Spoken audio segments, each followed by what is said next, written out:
पर जिक्र करना चाहिए था, जिन पर फोकस होना चाहिए था पीएम नरेंद्र मोदी का, उस पर उन्होंने नहीं किया। इसीलिए विपक्ष लगातार हमलावर है। चाहे हम कांग्रेस की बात करें, तमाम बड़े प्रवक्ताओं का यह कहना कि देश को भाषण की नहीं, इस समय राहत की जरूरत है। लेकिन क्या कुछ हुआ पूरे भाषण के दौरान और किस तरह से विपक्ष इस पर कर रहा है सियासत, रिपोर्ट आप देखिए, फिर करेंगे चर्चा।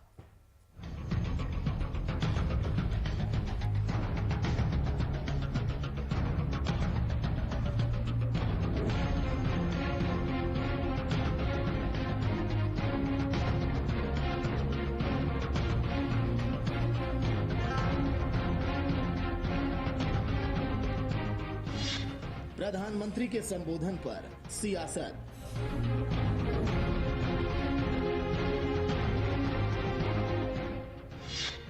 लॉकडाउन को पीएम ने बताया अंतिम विकल्प। मैं राज्यों से भी अनुरोध करूंगा कि वो लॉकडाउन को अंतिम विकल्प के रूप में ही इस्तेमाल करें। अंतिम विकल्प पर आरजेडी का पलटवार।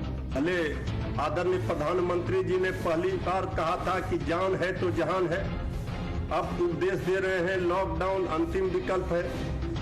कोरोना को लेकर सरकार ने नहीं की कोई तैयारी, आरजेडी।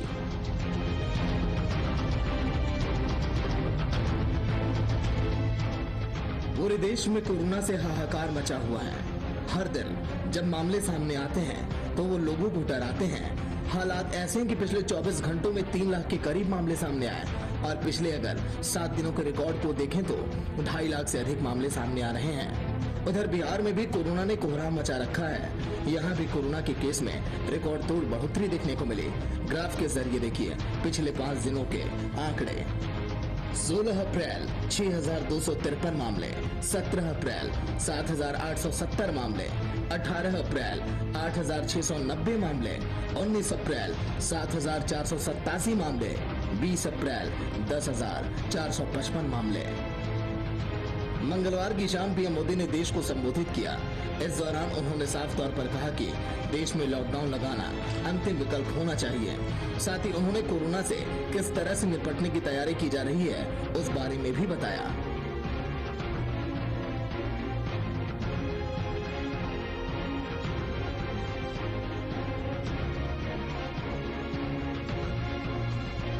मैं राज्यों से भी अनुरोध करूंगा कि वो लॉकडाउन को अंतिम विकल्प के रूप में ही इस्तेमाल करें।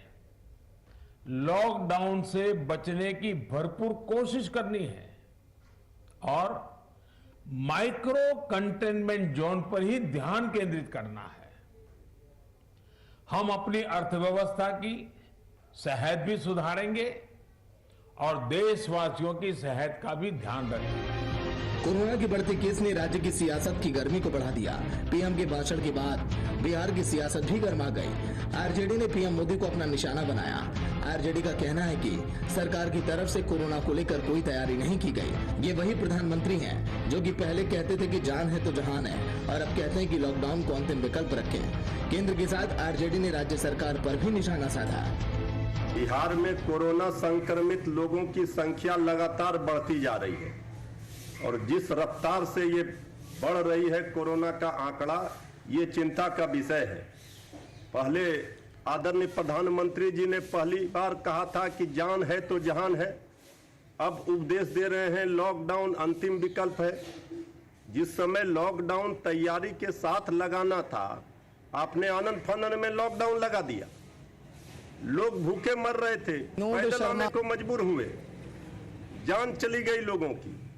और जब आज चारों ओर लाशों के ढेर पर कई राज्य खड़े हो गए हैं, चिताएं असंख्य जल रही हैं और अब आप कह रहे हैं कि अंतिम विकल्प है। कोरोना जैसी गंभीर परिस्थिति में भी सियासत रास नहीं आते, लेकिन हाँ, विपक्ष अगर सरकार की कमियों को बता रहा है तो सरकार को उस पर ध्यान केंद्रित करना चाहिए। Bureau report, VIP news.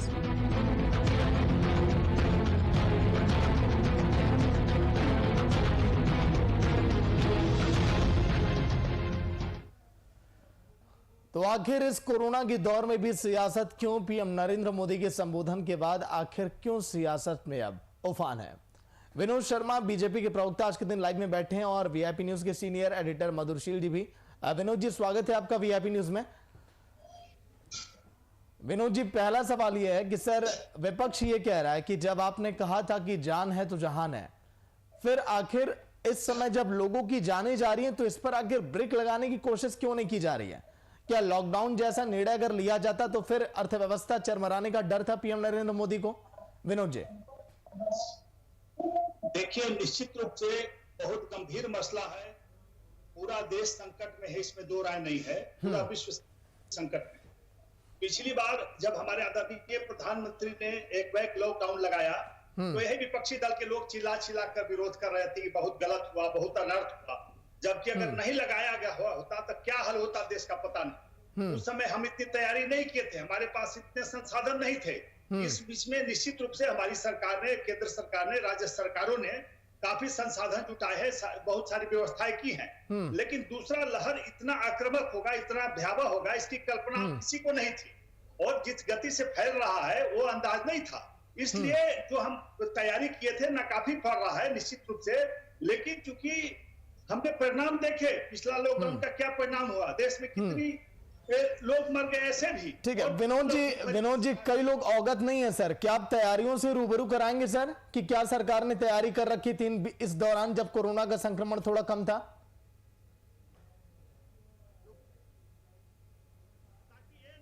परिस्थिति नहीं हो, क्योंकि लोगों में डर खत्म हो चुका था इस बार कोरोना से। लोग भयभीत नहीं थे और लगातार अवहेलना कर रहे थे सरकार के गाइडलाइन का, जिसके कारण यह भयावह स्वरूप देखने को मिल रहा है।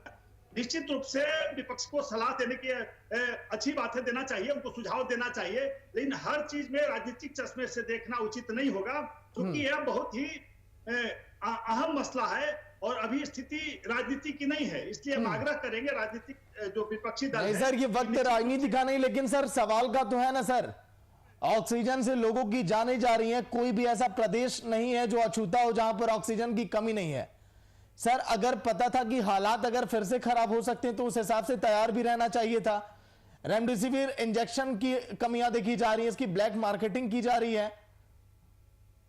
निश्चित रूप से वो सारी चीजें आपकी सही है, आप जो बता रहे हैं सही बात है, लेकिन हमने 100 गैस सिलेंडर का जहां तैयारी किया वहां 200 से ऊपर पेशेंट हो गए, वो कम पड़ने लगा। निश्चित रूप से बहुत सारी व्यवस्थाएं की गई है, लेकिन यह भयावह स्वरूप आएगा यह किसी को आशंका नहीं थी। बहुत तेजी से फैला है वायरस, लापरवाही इसमें बहुत बड़ा कारण रहा, इसमें सबकी सहभागिता थी। यही विपक्ष के लोग वैक्सीनेशन का विरोध कर रहे थे कि इससे मर जाता है लोग, इससे तबियत खराब हो जाती है, वैक्सीन लेने में कोताही बरत रहे थे लोग। लेकिन जब प्रधानमंत्री और मुख्यमंत्रियों ने लिया तब लोग लेने लगे, लेकिन अभी भी विपक्ष के नेता वैक्सीन नहीं ले रहे हैं। ठीक है, हमारे सीनियर एडिटर मधुर जी भी बैठे हैं लाइव में। मधुर जी, पीएम मोदी का संबोधन और कोविड संकट में कितना संबल मिला है, बताइए मधुर जी। देखिए, विनोद जी बैठे हैं आपके साथ और लगातार वो जो बोल रहे थे कि सरकार ने तैयारी की थी, होमवर्क पूरा कंप्लीट था। अब वो कहाँ की सरकार की बात कर रहे थे, क्योंकि मौजूदा बिहार सरकार तो कोई तैयारी कर नहीं रही थी। अगर तैयारी करती तो जो पहले जो कोरोना काल का फर्स्ट स्ट्रेन था और जिस हिसाब से क्वारंटाइन सेंटर बनाए गए थे, आइसोलेशन वार्ड बनाए गए थे, राजधानी पटना में भी कई जगह कुछ विद्यालयों को अशोका होटल सहित कई होटलों में यह किया गया था। लेकिन जैसे ही चुनावी प्रक्रिया, विधानसभा का जो पिछले साल चुनाव हुआ नवंबर माह में, उसके बाद वहाँ के बेड बिस्तर वो सारे गायब हो गए। जैसे लोगों ने ये मान लिया, बिहार की सरकार ने मान लिया कि कोरोना का स्ट्रेन समाप्त हो गया पूरे हिंदुस्तान से, पूरे बिहार से। तो ये तैयारी थी, एक वानगी मात्र है। अब आता हूँ आपके सवाल पर। प्रधानमंत्री नरेंद्र मोदी या जो देश की सरकार, केंद्र सरकार है या आपकी जो राज्य सरकार है, अपनी सुविधा के हिसाब से लॉकडाउन का निर्णय लेते हैं लोग, अपनी सुविधा के हिसाब से सख्ती बरतने का, एहतियात बरतने का लेते हैं लोग। बंगाल में चुनावी रैलियों के लिए कोरोना नहीं है, लेकिन बिहार में जब हालात बेकाबू हो गए, खुद विनोद जी स्वीकार कर रहे हैं कि 100 सिलेंडर की तैयारी थी, 200 पेशेंट आने लगे, तो अब किस बात का इंतजार कर रहे हैं, क्यों नहीं लॉकडाउन लगा रहे हैं? दिल्ली जैसे राज्य में जो केंद्रीय राजधानी ऐसे राष्ट्रीय राजधानी क्षेत्र है, वहां 1 हफ्ते का लॉकडाउन का प्रयोग शुरू हो गया। कल से झारखंड में लॉकडाउन शुरू हो जाएगा। कल ही हेमंत सोरेन ने ये स्थिति को बेकाबू होते देख करके सरकार ने फैसला ले लिया। आप किस बात का इंतजार कर रहे हैं? और अभी मरने वालों की संख्या सैकड़ों में है। रोज आपके पास 10,000 से ज्यादा संक्रमित मरीज निकलने लगे, जो बिहार का अभी आंकड़ा मौजूदा आ रहा है। अब क्या आप चाह रहे हैं कि लाखों में मरीज निकले और 10,000 लोग रोज मरे, हजारों में लोग मरे? तो सरकारें जो कदम उठा रही हैं वो थोड़ा डिले, मतलब जो 1 महीना पहले इनको करना चाहिए था। और बिहार जैसे राज्य में जहां 8 बजे 7 बजे के बाद, ऐसे भी ग्रामीण इलाकों में 7 बजे के बाद और शहरी क्षेत्र में 8 बजे के बाद सड़कें सूनी पड़ जाती हैं। जो राज्य में इतनी बेहतर कानून व्यवस्था की स्थिति है, लोग घर से निकलना ऐसे भी नहीं चाहते आम आदमी 8 बजे के बाद। और आप नाइट कर्फ्यू का ऐसे राज्य में क्या मतलब है? कोई मुंबई महानगर तो है नहीं जहां की रातों भर 24 घंटे जीवन चलता रहता है, जो लोग सड़कों पे रहते हैं, रोज कार्यालयों में रहते हैं। तो ये नाइट कर्फ्यू का प्रयोग बड़े महानगरों के लिए था, जहां लॉ एंड ऑर्डर की स्थिति ठीक है, जहां रात में भी लोग दिन की तरह काम करते हैं। ये बिहार जैसे राज्य के लिए नाइट कर्फ्यू का कोई मतलब नहीं है। बिल्कुल। लेकिन ये जो प्रयोग हो रहे हैं, विनोद जी बेहतर ढंग से बताएंगे कि अब वो किस बात का। और प्रधानमंत्री नरेंद्र मोदी ने जो कल ये कहा कि अंतिम विकल्प है, पिछली बार जब लाख से नीचे संक्रमित निकल रहे थे तब आपने आनन फानन में लॉकडाउन लगा दिया, और जो लोग कोरोना से नहीं मरे, सैकड़ों मजदूर सड़क दुर्घटना से मर गए, कोई रेल से कट करके मर गया। अब अगर हालात बेकाबू हो गए पूरे देश भर में, तो आप पूर्व सूचना दे करके, जिस तरह से झारखंड की सरकार ने किया, 3 दिन 4 दिन का सूचना दिया, 2 दिन का सूचना दिया।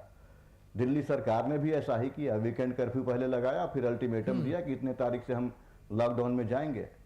लेकिन इनकी जहां सरकारें चल रही हैं वहां ये अपने हिसाब से तय करते हैं। इलाहाबाद हाई कोर्ट ने फैसला दिया, यूपी में 5 शहरों में जहां ज्यादा संक्रमित निकल रहे हैं, कानपुर, गोरखपुर, वाराणसी, लखनऊ, इन तमाम जगहों पे पूर्ण रूप से, जिससे और देश के अन्य राज्यों में कई शहरों में है पूर्ण लॉकडाउन लगाने के लिए। लेकिन सरकार अड़ गई और सुप्रीम कोर्ट ने उस पर स्टे दे दिया, क्योंकि मोदी जी ने नहीं घोषणा किया। तो जब तक बंगाल चुनाव नहीं हो जाता, केंद्र सरकार के लिए, बिहार सरकार के लिए कोरोना का स्ट्रेन चाहे जितना भी लहर वो भयंकर रूप ले ले, ये लॉकडाउन नहीं लगाने वाले। और जब संक्रमितों की संख्या और भी बेकाबू इस स्तर पे आ जाएगी, तब ये लॉकडाउन की घोषणा करेंगे। तो राज्य की जनता हो या देश की जनता हो, वो मान ली है, और सारांश यही था उनका। आपने देखा होगा कि तमाम जगह ये चलने लगा कि आपको अपने हाल पे छोड़ा है प्रधानमंत्री ने।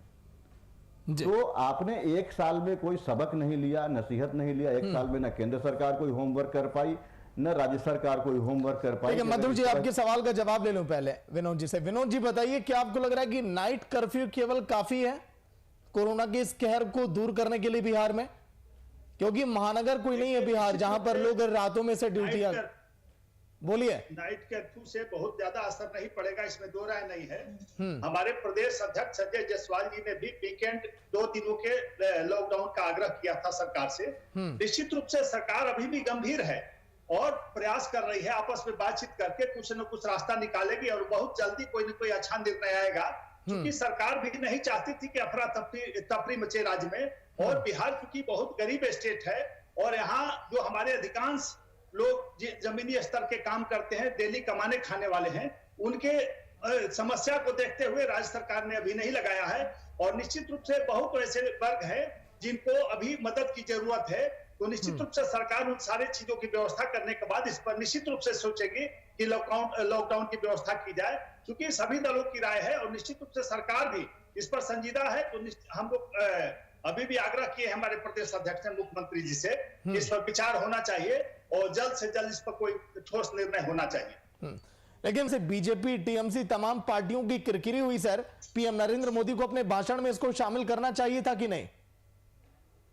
देखिए, हर मीटिंग में संजोग से कल नहीं लिया होगा, लेकिन आप देखिए हमारे आदरणीय प्रधानमंत्री नरेंद्र मोदी जी लगातार 1 वर्षों से इस नारे को लगा रहे थे कि 2 गज दूरी जरूरी है और मास्क जरूरी है। ये लगातार इसको एक प्रोपेगेंडा के रूप में पूरे देश में किया गया था और बार बार आग्रह कर रहे थे प्रधानमंत्री जी कि आप अपना बचाव खुद कीजिए, और अभी भी वो कर रहे हैं, ऐसा नहीं है। हर मीटिंग में हम लोग तो सर पीएम मोदी ने मंच से कहीं तो नहीं बोला इसे चुनाव के दौरान? सर विनोद जी, मंच से भी बोल देना चाहिए था, जहां पर हजारों की लाखों की भीड़ जहां पर जुट रही थी अमित शाह की रैलियों में, पीएम नरेंद्र मोदी की रैलियों में। देखिए पार्टी स्तर पर लगातार प्रधानमंत्री जी हो, हमारे राष्ट्रीय अध्यक्ष महोदय हो, गृह मंत्री अमित शाह जी हो, सबने बार बार कहा है कि दूरी बना के रखिए, अपना बचाव खुद कीजिए। लेकिन जनता थोड़ा सा भयमुक्त हो गई थी, समझ रही थी कोरोना चला गया, तो निश्चित रूप से हम लोग गफलत में थे। कोरोना फिर दूसरी लहर आ गई है, इसलिए सबको सचेत रहने की जरूरत है, और हमारे प्रधानमंत्री का जो आग्रह था पहले भी लगातार बार बार, उसको मानने की जरूरत है, सरकार के गाइडलाइन को मानने की जरूरत है। ठीक है मधुर जी, 2 गज दूरी, मास्क है जरूरी, इसका आपने पूरा प्रमाण देखा होगा जिस तरह से मिसाल पेश की गई पूरे पश्चिम बंगाल में चुनाव के दौरान। बिहार की बात, जहां हम बिहार की जब बात करेंगे, आप वहां देखेंगे अगर, तो बिहार की जनता तो 2 गज दूरी और मास्क जरूरी समझ रही है, सैनिटाइजर भी इस्तेमाल कर रही है। लेकिन आप जो बंगाल से कोरोना भेज रहे हैं बिहार अपने नेताओं के माध्यम से, उससे बिहार की जनता कैसे बचे? आप नरेंद्र मोदी जी की और सरकार की सलाह की बात कर रहे हैं। बिहार के जो डॉक्टरों का सबसे बड़ा, देश के डॉक्टरों का जो सबसे बड़ा संगठन है IMA, इंडियन मेडिकल एसोसिएशन के तमाम लोगों ने सरकार को परामर्श दिया था कि राज्य में बढ़ते हुए इस कोरोना के संक्रमण को और संक्रमितों की संख्या को रोकने के लिए चेन ब्रेक करना जरूरी है, और इसके लिए आपको अल्पकालीन ही सही आपको लॉकडाउन पे राज्य को ले जाना पड़ेगा। झारखंड की सरकार ने IMA की इस पहल को, इस सलाह को, इस परामर्श को माना, लेकिन जहां की 3.25 करोड़ की आबादी है मात्र, आप लगभग 14 करोड़ की आबादी वाले राज्य हैं साहब, आप जनता के जीवन के साथ खिलवाड़ कर रहे हैं, कब आप फैसले लेंगे? और जबकि विपक्ष आपके साथ खड़ा है, ऐसा नहीं है कि कोरोना के मामले पर विपक्ष आपके साथ नहीं खड़ा है, राज्य की जनता आपके साथ नहीं खड़ी है। और आप जो पलायन करके मजदूर गए थे आपके राज्य से दूसरे जगह, पिछले कोरोना काल में वापस लौटे, आपने उनको भरोसा दिया था कि अब आपको राज्य से बाहर जाने की जरूरत नहीं होगी और आपके घर पर रोजी रोटी मुहैया करा दिया जाएगा। 6 महीने आपने चुनाव की तैयारी और चुनाव का जश्न मनाने में गुजार दिए, बाकी का 6 महीने आप सत्ता सुख प्राप्त कर रहे हैं। लेकिन उन मजदूरों के बारे में आपने नहीं सोचा, लिहाजा फिर से मजदूर अपने अपने ठिकाने पर पहुंचे, और आज उनके साथ ये स्थिति आ गई कि ना वो घर के रहे ना घाट के। आप कल भी राजधानी की कई तस्वीरों को आपने देखा होगा, जो इनके बस अड्डे हैं दिल्ली NCR क्षेत्र में, और तमाम बिहार के लोग वहाँ खड़े हैं लाखों की संख्या में। बसें ओवरलोड होकर के जा रही हैं, ट्रेन ओवरलोड होकर जा रही हैं, फिर से पलायन शुरू हो गया। वो जानते हैं कि राज्य सरकार फिर भी उनके लिए कुछ नहीं कर पाएगी, लेकिन वो जा रहे हैं क्योंकि वहां कम से कम वो अपने घर में अपने लोगों के बीच में रहेंगे।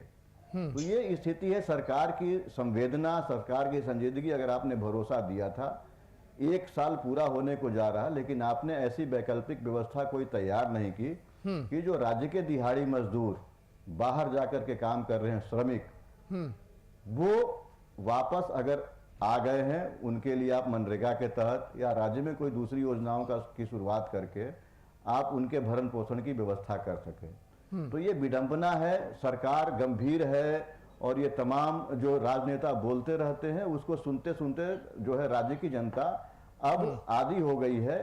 तो आपकी गंभीरता जब जमीनी हकीकत से दूर है, जमीनी हकीकत नहीं दिख रही, जमीनी हकीकत पर खरा नहीं उतर रही है, तो आप चाहे अपने घर में, अपने सचिवालय में बैठ करके गंभीर हो लीजिए, अपने पार्टी कार्यालय में बैठ करके गंभीर हो लीजिए, लेकिन जनता की सेहत पर तो इसका कोई असर नहीं पड़ रहा है। जनता अब अपनी हाल पर जीने को मजबूर हो रही है।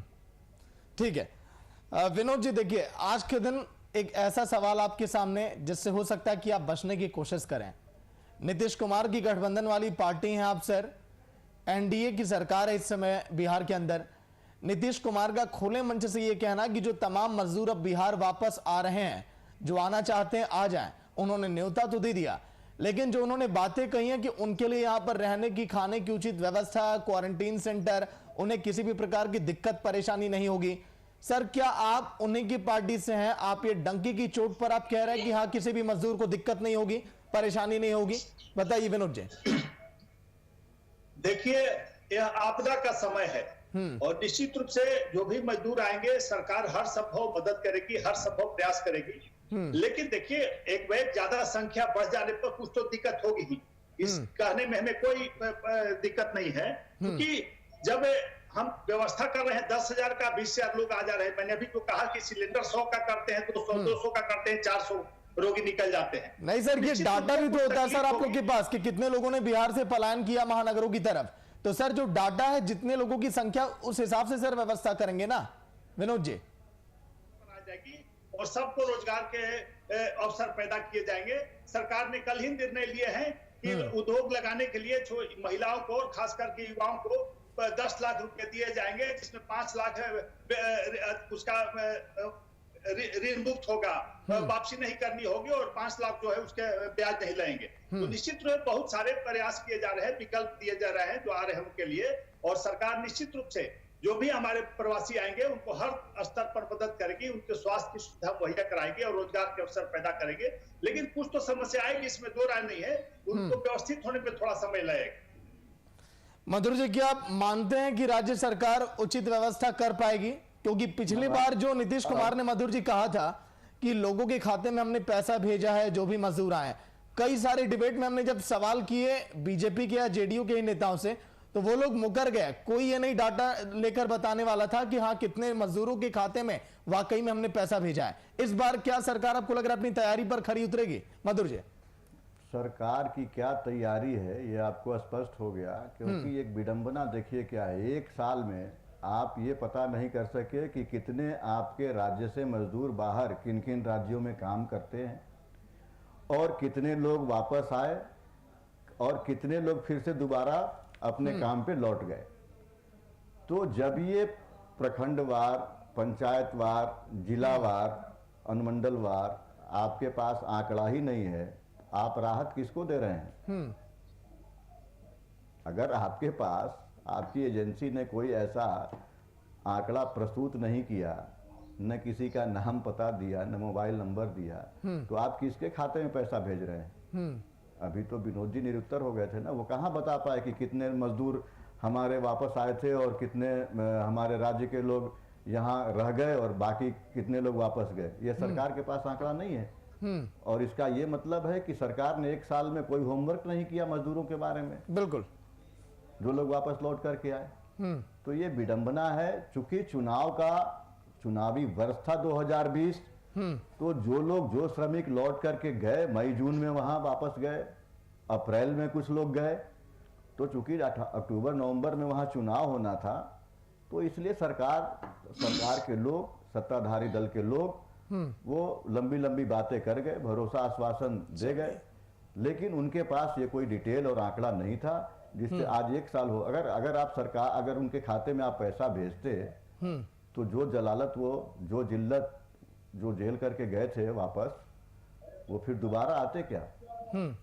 तो जब राज्य सरकार ने जो भरोसा दिया था उनको, वो भरोसा कहीं ना कहीं उनका टूटा। बिल्कुल मधुर जी, मतलब कि भाई दूर से उम्मीद की किरण दिखाई गई है, बेशक वो उस उम्मीद की किरण लोगों तक पहुंचे, धरातल पर दिखाई दिया नहीं, ये तो बात की बात है। बहुत बहुत शुक्रिया मधुर जी आपका, विनोद जी आपका इस चर्चा में शामिल होने के लिए। तो जिस तरह से हालात है पूरे देश भर में, पिछले 24 घंटों में 2,95,000 से अधिक मामले, ये आंकड़े डराते हैं, परेशान करते हैं। और बिहार में भी 10,455 मामले, पिछले 24 घंटों में मौत का आंकड़ा भी लगातार बढ़ता हुआ। इसलिए जो लगातार सियासत जारी है, पीएम नरेंद्र मोदी ने कल के दिन देश को संबोधित तो किया, लेकिन पीएम नरेंद्र मोदी के संबोधन में कहीं पर भी यह जिक्र नहीं था कि आप चुनावी रैलियों में आप शामिल मत होइए। मजदूरों को लेकर उन्होंने कोई बातें नहीं की, आपके खाने पीने की व्यवस्था कैसे की जाएगी, और कोई भी ठोस कदम ऑक्सीजन को लेकर नहीं उठाया गया कि कैसे उन राज्यों में ऑक्सीजन पहुंचेगा जहां पर लोगों की जानें जा रही हैं और लाशों की कतारें लग रही हैं। सवाल तमाम, लेकिन पीएम नरेंद्र मोदी क्या इस पर करेंगे विचार, ये देखने वाली बात। देखते रहिए वीआईपी न्यूज। नमस्कार।